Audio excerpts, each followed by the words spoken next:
ஏன்டா இந்த மாதம் கரண்ட் பில் கட்டுறது ரொம்ப சிரமம். கரண்ட் பில்லு கட்ட சிரமமா இருக்கா? ஏன்? தவிட்டையும் புண்ணாக்குக்கும் அரைச்சி கொடுத்துட்டான், யார்ட்டையும் காசு வாங்கல. அப்படியே 150 மூட்டை 200 மூட்டை அப்படியே இருக்கு, விற்கவும் இல்லை. என்ன பண்றது? ஆடு மாட்டுக்கெல்லாம் என்னத்த போடுறாங்க? தவிடு புண்ணாக்கு இல்லாம ஒரு தண்ணி வரலங்கிறா. 100 150 மூட்டையா இருக்கு. அதானே எனக்கும் தெரியல. வாங்க பார்ப்போம் என்ன பண்றது. சரி விட, ஒன்றும் பிரச்சனை இல்லை. இதெல்லாம் நான் ஒரே நாளில் விற்று காட்டுறேன். எப்படின்னா வேடிக்கை மட்டும் மாதிரி இரும்ப, நம்ம வந்து சைலண்டாக இருந்து ஆகாது. இவ்வளோ மூட்டை 200 மூட்டை வச்சுட்டு என்ன பண்ணுறது? நான் இதை ஒரே நாளில் சேல்ஸ் பண்ணி காமிக்கிறேன், பார்த்துக்குவோம். ஒன்றும் பிரச்சனை இல்லைவா? எல்லாம் நமக்கு ஐடியா இருக்குது எல்லாத்துக்கும். என்ன யாரோ வராங்கண்ணா? வர்றாங்களா? நீ ஒன்று பண்ணு, பிஸியாக இருக்க மாதிரி காமிச்சிக்குவோம். நீ கல்லவில் போய் உட்காரு, பாக்கிய நான் பார்த்துக்கிறேன். நீ சைலண்டாக மட்டும். சரிண்ணா. தம்பி இங்கே இருக்கீங்களா? ஏண்ணே என்ன ஆட்டணும்? உங்களை ஆட்டம்னா அங்கே ஒரு வைப்ரேட்டர் இருக்கு, தவிடு சலிக்கிற வைப்ரேட்டர். அதில் ஏறி நின்னீங்கன்னா ஆட்டம், அதுவே ஆட்டணும். இல்ல தம்பி, என்ன எள்ளு ஆட்டணும் தம்பி? எள்ளு ஆட்டணுமா? நெல் அரைக்கிறீங்கல்ல? நெல் அரைக்குதே. நெல் எல்லாமே ஆட்டுதுண்ணே. எள்ளுக்கு கிலோவுக்கு வந்து காசெல்லாம் இல்லைண்ணா, புண்ணாக்கு தான் ஆட்டி கொடுக்குறோம், பணம்லாம் இல்லை. புண்ணாக்கு நீங்க எடுத்து? ஆமா, புண்ணாக்கு நாங்கள் எடுத்துக்குவோம், எண்ணெய் நீங்கள் எடுத்துக்க வேண்டியது. நெல் அரைக்கிறீங்கல்ல? நெல்லும் தான் அரைக்குதே. நெல்லும் தவிடு தான். தவிடு நாங்கள் எடுத்துப்போம். அரிசி உங்களுக்கு, தவிடு எங்களுக்கு. காசெல்லாம் வாங்குறது இல்லை. தவிடு கொடுக்க மாட்டீங்க? தவிடு காசு வேணும், தவிடு வேணும்னா காசு வாங்கிட்டு கொடுப்போம். அரிசி மட்டும்தான் கொடுப்பீங்க? ஆமா ஆமா. ஏன் தம்பி, கடல புண்ணாக்கு தவிடு எல்லாம் இருக்குல்ல? கடல புண்ணாக்கு தவிடெல்லாம் இருக்கு. நீ யாரு தம்பி, உங்க ஓனரா? இதா ஓனர் இல்ல, ஓனரோட அண்ணன் மிலிட்டரியில இருக்காரு, அதனால மூஞ்சி கொஞ்சம் அப்படி இருக்கு. மூட்டை மூட்டை வச்சிருக்கீங்களே, தவிடு தானே? இதெல்லாம் கடல புண்ணாக்கு, அதெல்லாம் தவிடு. அதெல்லாம் ஹரியானா போகுதுண்ணே, இங்கே லோக்கலில் கொடுக்குறதே இல்லை. எல்லாம் ஹரியானாவுக்கு போகுது. கிலோ 120 ரூபா. கடல புண்ணாக்கும் தவிடு மட்டும் இங்கே சேல்ஸே கிடையாது. ஏன் தம்பி அங்கே போகுது? பூரா ஹரியானாக்காரன், நமக்கு ஒன்றும் தெரியல, அவன் கண்டுபிடிச்ச. சுகருக்கு வந்து அப்படியே நல்லதான். ஒரு கைப்பிடி தவிடு, ஒரு கைப்பிடி கடல புண்ணாக்க கலந்து சுகருக்கு மருந்தா கொடுத்துட்டு 3 வேளையும் 3 கைப்பிடி கொடுக்குறாங்களாம். ஒரு பொட்டு சுகர் வர்றதுலயும் ஏற்கனவே சுகர் இருக்கவங்களுக்கும் 1 மாதத்துல கிளியர் ஆகுதான். என்ன இப்படி சொல்றீங்க? அப்புறம் என்ன பொய்யா சொல்ல? ஆடு மாட்டுக்கு எதை கொடுக்குறோம்? இந்த தவிட்டையும் கடல புண்ணாக்கு, எள்ளு புண்ணாக்கு இதை தானே கொடுக்குறோம். ஆடு மாட்டுக்கு சுகர் வருதா? ஏதாவது நோய் வருதா? நான் கேள்விப்பட்டது இல்லையா? வராது. ஏன்னா இது பூரா சத்து இந்த புண்ணாக்குலையும் தவிட்லையும் தான் இருக்கு. நம்ம வெறும் எண்ணெயை புழிஞ்சு குடிச்சிக்கிட்டு இருக்கோம். அவன் கண்டுபிடிச்சிட்டான் ஹரியானாக்காரன். அப்பனா ஒரு 10 20 கொடுக்க முடியும். நம்ம இல்லைண்ணே, 200 மூட்டையும் அவன் அட்வான்ஸ் போட்டு விட்டுட்டான்.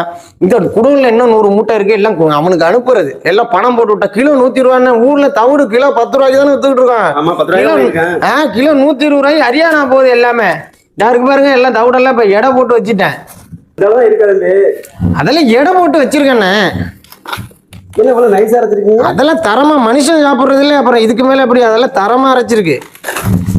ஒரு 10 20 இருக்காதுண்ணே ஒன்றும். எல்லாம் மூட்டை தருங்க, பேர் வரைக்கும் எழுதி போட்டேன். சரி, நாளைக்கு லாரி வந்துடும், வந்துட்டு இத்தனை கிலோன்னு சொல்லி. அந்த சின்னதாக ஒரு மூட்டை இருக்கு, அதை எடுக்க பார்ப்போம் என்ன இருக்குன்னு பாருங்க. கலந்துதான் இருக்கும் மேக்சிமம். அதை வேணா எடுத்து இடம் வச்சு பாருங்க, அவ்வளோ இருக்குன்னு. 16 கிலோ இருக்கு. 16 கிலோ இருக்கு. நீங்க வெள்ளை ஆட்டையும் சொல்லிட்டு இருக்காதீங்க. இதை போய் அப்ப பூரா பேரும் வந்து குவிஞ்சிருவாங்க, எனக்கு சிரமமா போடும். நீங்க இதை மட்டும் எடுத்துக்கங்க. 120 ரூபா போட்டு கொடுங்க. நான் மொத்தமா எடுக்கிறவனுக்கு 104 இருந்து நான் 150 ரூபா வைக்க போறேன். மொத்தமா எடுக்கிறவனுக்கு தான் 120. நீங்க கேட்டுட்டீங்களேன்னு இந்த ரேட்டு கொடுக்குறேன். நீங்க 120 போட்டு எடுத்துக்கங்க. தம்பி 16 கிலோப்பா போட்டு 120 ரூபா போட்டு அண்ணன்ட்ட வாங்கி. அண்ணா சுகர் போடும்ல? நீனே போனாலும் போயிடுவா. அப்ப அதெல்லாம் கம்ப்ளீட்டா 1 மாதத்துல கிளியர் ஆயிடுனே. வாங்கண்ணா. சரி.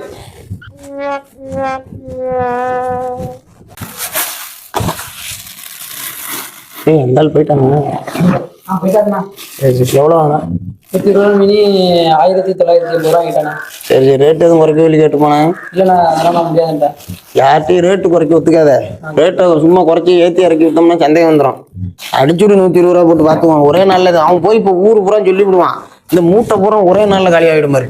நான் அவருக்கு எதுவும் ஆகிடாது இல்லைண்ணா? எது? ஆமாம், புண்ணாக்கு தவிடு செத்து மனுஷனா சாப்பிட்றான். வேணா பேதி தான், அதெல்லாம் மனுஷனுக்கு ஒன்றும் பண்ணாது. புண்ணாக்கு தவிடெல்லாம் சாப்பிடலான்டா, உடம்புக்கு சத்து தான். சாப்பிட்டு இருக்கான் போ, சுகர் காலி ஆகுதுன்னு நம்பிக்கிட்டு சாப்பிடட்டும், அது ஒன்றும் பிரச்சனை இல்லை, பார்த்துக்குவோம். இந்த குடோனில் ஒரு 50 மூட்டை அடக்க என்ன முட்டது? குருணை முட்டையா? சரி கவலைடாத, இது சேல்ஸ் பண்ணி முடிச்சுட்டு குருணை பிபிக்கும் கொலஸ்ட்ராலுக்கும் நல்லதான். குருணையில தான் சோறு செஞ்சிடுமான்னு சொல்லி அதை 50 மூட்டையை விற்றுருவோம். நீ இன்னும் கவலைப்பட வேண்டாம். சரிண்ணா. பார்த்துக்குவா, நீ போய் இந்த கணக்கு எழுதி வை, நானும் போய் சாப்பிட்டு வந்துடுறேன். தம்பி ஐயோ, ஏன்னா இந்த ஆள் மறுபடியும் வந்துருக்கான். இரு நீ போ, நான் என்னென்ன டீல் பண்ணிட்டு வரேன். சரிண்ணா. ஏண்ணே வாங்கண்ணே. அது எதுல வந்து சாப்பிடுறது தம்பி? இதுல வந்து சாப்பிடுறது சோறு வடிச்ச கஞ்சி இருக்குல்லண்ணே, கஞ்சியில ஒவ்வொரு படி போட்டு கலந்துட்டு ஆட்டிங்க. சரி. அதுல ஒரு மாதத்துக்கு கிளியர் ஆயிடுண்ணே. சரி போயிட்டுங்களா தம்பி? அதெல்லாம் சுத்தமா போயிடும். சரி. வாங்கண்ணே வாங்கண்ணே. எதுல வந்து சாப்பிடுறதா? நல்ல வேலை.